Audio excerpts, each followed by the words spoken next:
নমস্কাৰ, আপোনালোকে গ্ৰহণ কৰিব। মই আজি ক'বলৈ ওলাইছোঁ মোৰ বিষয়ে। মই GNRC হস্পিটেলত মই ট্ৰেইনিং লৈছিলোঁ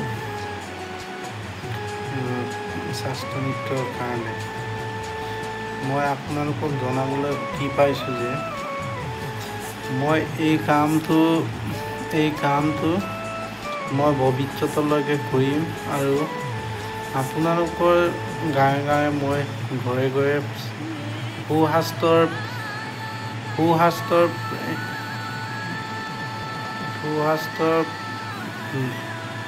সমাজ গঢ়াৰ লক্ষ্য উদ্দেশ্য লৈ মই আপোনালোকৰ ওচৰত আহিছোঁ আৰু আপোনালোকৰ দ্বাৰা মই প্ৰেছাৰ মেচিন আৰু চুগাৰ মেচিনটো মোৰ ওচৰত মই সদায় লৈ ফুৰোঁ। কাৰণ কেলৈ আপোনালোকৰ এই চোৱা চিতা দায়িত্বটো মোৰ হয়। কাৰণ আপোনালোকক প্ৰেছাৰ আৰু চুগাৰটো মই ফ্ৰীকৈ জুখি দিওঁ। কাৰণ মই এজন স্বাস্থ্য মিত্ৰ হয়। আপোনালোকৰ হৈ মই ভৱিষ্যতত কাম কৰি যাম আৰু আপোনালোকৰ ভৱিষ্যতৰ মই সুস্বাস্থ্য গঢ়াৰ লক্ষ্য উদ্দেশ্যৰে এই কামটো মই আগবাঢ়ি যাম বুলি আপোনালোকলৈ মই অনুৰোধ কৰিছোঁ।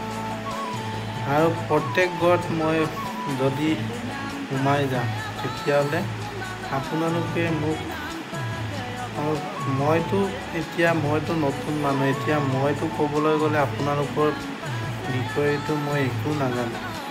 তথাপিওতো আপোনালোকক মই এটা অনুৰোধ কৰিম, আপোনালোকৰ বেমাৰটো যদি লুকাই নথকাকৈ মোক শ্বেয়াৰ কৰি দিলে আপোনালোকক মই বহুত ভাল পাম। কাৰণ কেলৈ আজিকালি গাঁৱলীয়া অঞ্চলত মানুহবিলাক বহুত বেমাৰ থাকে, কিন্তু এই বেমাৰটো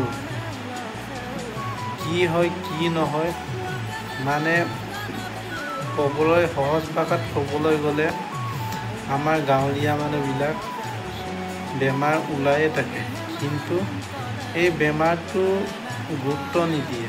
আচলতে কি বেমাৰ হয়, কাৰোবাৰ পেটৰ বেমাৰ হয়, কাৰোবাৰ ডিঙিৰ বিষ হয়, কাৰোবাৰ মূৰৰ ঘূৰণি হয়, এইবোৰ কাৰোবাৰ সঘনাই পেচাব হয়, এইবোৰ গুৰুত্ব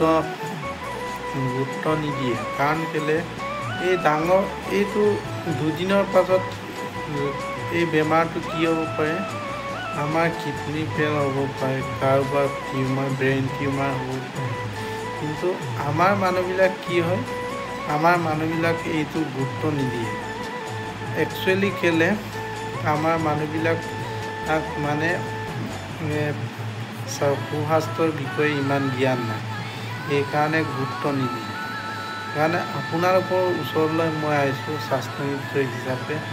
আজিৰ পৰা আপোনালোকৰ লগত মই কাম কৰি যাম আৰু